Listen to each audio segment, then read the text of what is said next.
គ្រួសារខ្ញុំគាត់អ្នកពេញចិត្តព្រោះគាត់ពេញចិត្តបួសផ្ទះពីព្រោះគាត់ថាមានម៉ូទ័រទំនើបទាន់សម័យដូចនៅខាងបរទេសហើយនឹងគុណភាពសំណង់គឺល្អជំរាបសួរនាងខ្ញុំឈ្មោះធីវីគ្រួសាររបស់ខ្ញុំគាត់ឈ្មោះ Tony Smith ខ្ញុំទិញផ្ទះប្រភេទ Ling Villa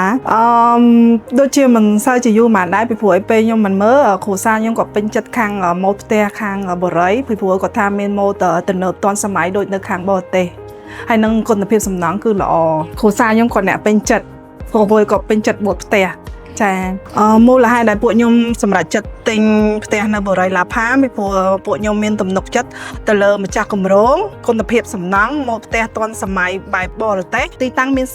សក្តានុពលចិត្តពលានយន្តហោះពីព្រោះប្តីខ្ញុំគាត់ធ្វើការនៅបរទេសគាត់ត្រូវចុះឡើងអញ្ចឹងហើយបានពួកខ្ញុំសម្រាប់ចិត្តនៅព្រោះនៅចិត្តពលានយន្តហោះមានផ្លូវចេញច្រើនកន្លែងងាយស្រួលក្នុងការរស់នៅចិត្តផ្សារចិត្តសាលារៀនកូនខ្ញុំអាចរកសាលារៀនបានងាយស្រួលចិត្តមន្ទីរពេទ្យហើយនៅចិត្តផ្សារអ៊ីអនសន្តិសុខសុវត្ថិភាព24ម៉ោងលើ24ម៉ោងហើយមួយទៀតគឺខ្ញុំឃើញកន្លែងរស់នៅខាងបរិយមានភាពស្ងប់ស្ងាត់និងមានផាសុកភាពខ្ញុំគិតថាខាងគម្រោងមានការសម្រួលនិងបត់បែនទៅតាមតម្រូវការអតិថិជនច្រើនចាប្រម៉ូសិនគឺធ្វើឲ្យអតិថិជនមានការចំណេញច្រើនចាខាងបរិយគឺគាត់ធ្វើទៅតាមកុងត្រាដែលគាត់បានកំណត់ជាមួយខាងខ្ញុំហើយនឹងគាត់សម្រួលច្រើនខាងផ្នែកសំណង់អីគាត់សម្រួលជាមួយខាងអតិថិជនច្រើនមើលការខុសត្រូវហើយនឹងនិយាយទៅខ្វះខាតអីចឹងគាត់ជួយសម្រួលច្រើនខាងបុគ្គលិកសំណង់ចាបើបងប្អូនមាន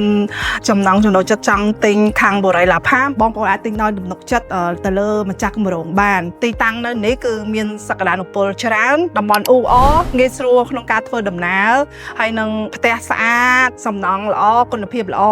ចា